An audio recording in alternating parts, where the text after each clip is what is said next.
जिनकी भाभी है उनकी कंपनियां हैं। और ममता बनर्जी कहती है कि मैं साधारण जीवन व्यतीत करती हूँ। आप साधारण होंगी, मगर आपसे जुड़ा हुआ अगर कोई भी साधारण नहीं है, इस बात की अगर आपको खबर नहीं है, तो आप मुख्यमंत्री होने के काबिल नहीं हैं। मैं फिर कहूंगी कि नाच न जाने आंगन टेढ़ा, ये अपने आप को प्रधानमंत्री के साथ कंपेयर करने की कोशिश करती है।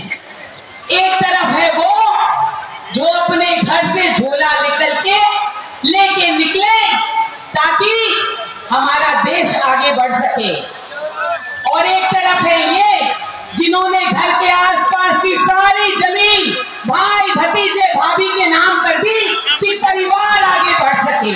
कंपैरिजन देखिए, एक तरफ है वो जब अपने घर से निकले थे मोदी जी, उन्होंने अपने भाषण में बताया था, मैं वहां मौजूद थी, उन्होंने कहा कि जब मैं निकला था तब ये नहीं पता था कि दोपहर का भोजन मिलेगा या नहीं, जिसके घर गया जिनसे मिला वही जो मिला वही खा लिया। ये है देश का बेटा हमारे प्रधानमंत्री नरेंद्र मोदी।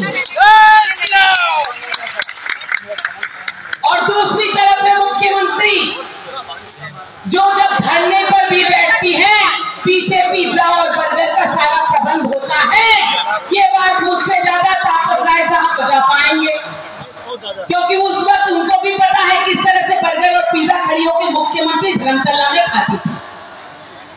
तो आप सभी से ये कहूंगी कि इस चुनाव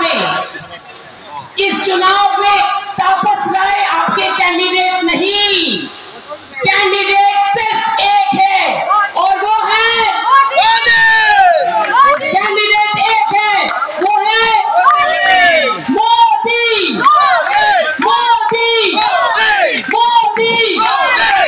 मोदी मोदी मोदी मोदी मोदी मोदी। अरे वोट मोदी को, अरे वोट मोदी को, बार फिर मोदी। तो हर बार की तरह इस बार भी आपका जो वोट है वो कमल चिन्ह पर जाना चाहिए। हमारे तापस भाई का नंबर बटन है 4, वोट नंबर 4 पर दीजिए और सीधे आपका वोट मिलेगा मोदी को। याद रखिएगा, मोदी है तो मुमकिन है। देश को अगर प्रगतिशील करना है, आगे बढ़ाना है, और ये चाहिए कि देश का डेवलपमेंट हो, सभी के पास नौकरियां हो,